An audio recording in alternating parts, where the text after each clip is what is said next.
the highest grossing movie of 2025. There were a lot of options, and are you ready to hear what the leading betting favorite is for the highest grossing movie of 2025? It is Zootopia 2, going off at even money, and none of us picked it. None of us picked it. Yeah. Trash, what is your pick for the highest grossing movie of 2025? So it's Avatar 3, Fire and Ash, and it's because it's another Avatar movie. Do I like the Avatar franchise? No. I think that they sully the name of The Last Airbender. However, people do like them. I like them. And both of them have made like $2 billion and are like, are they both like top 5 of all time releases? Right. They're high.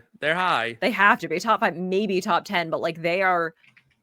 I just don't see anything else because there's nothing else. Like if Zootopia is the favorite and it's going up against another Avatar, I literally see no world in which they even win in a head-to-head, let alone the overall. I agreed with you. On this because first off, people go to these movies for the visuals, right? It's not so much the story, it's the visuals. And now we've gone from water to fire. And you're going to get James Cameron working with an element that is incredibly artistic and so pretty and so destructive. It's going to be really cool. I think it has a cooler name even than like The Way of Water. It sounded very mellow to me. Fire and Ash sounds like we're going to get something a little bit more like action with some oomph behind it. We're going to watch some shit burn. Yeah. Yes. And I think giving James Cameron, giving him anything at this point usually results in some sort of visual masterpiece. So yeah, it felt like that's the safest bet. But Jake, you had my other favorite for this pick, and I didn't pick it mainly because I didn't want to seem so unbelievably biased toward this movie. But I'm glad you did. Yeah, I had to pick it. I'm going with Wicked for Good. I don't see a world. I think the first movie was so good and it built up so much hype and it got so many people who weren't into the genre of musicals or didn't know the story into that kind of thing and willing to watch it that I think the second one blows it out of the water. Whereas I think Avatar, I believe there was a decline from the first to the second in terms of box office. So I wouldn't be surprised to see that decline even further just because a lot of people feel like Trash does, where they're just like, this doesn't make sense to me. This isn't working. I don't like it. Obviously, the fans disagree. I mean, there's a lot of great choices on here. I'm also going to sprinkle a little bit on How to Train Your Dragon.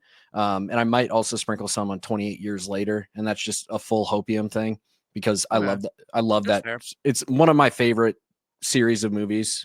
28 Years Later, I have to give it credit, might be one of the best trailers I've ever seen. Yeah, they killed it. Well, you're going to be terrified. They were so good at casting for their trailer that there's a guy that everybody thought was just like CGI Cillian Murphy. And it just happens to be some random model dude they found who looks like if Cillian Murphy just disintegrated into nothing but skin and bone. Like, yeah, it's very good. I love the poem they have going on at the front of it and just really like it's just pounding away at you. It's just very scary. It's very unsettling. I am a big fan. It's also the first time that they get it's the same people who have worked on the previous films. It's the first time they have a real budget. The first one I think was made with a $10 million budget. Second one, $15 million.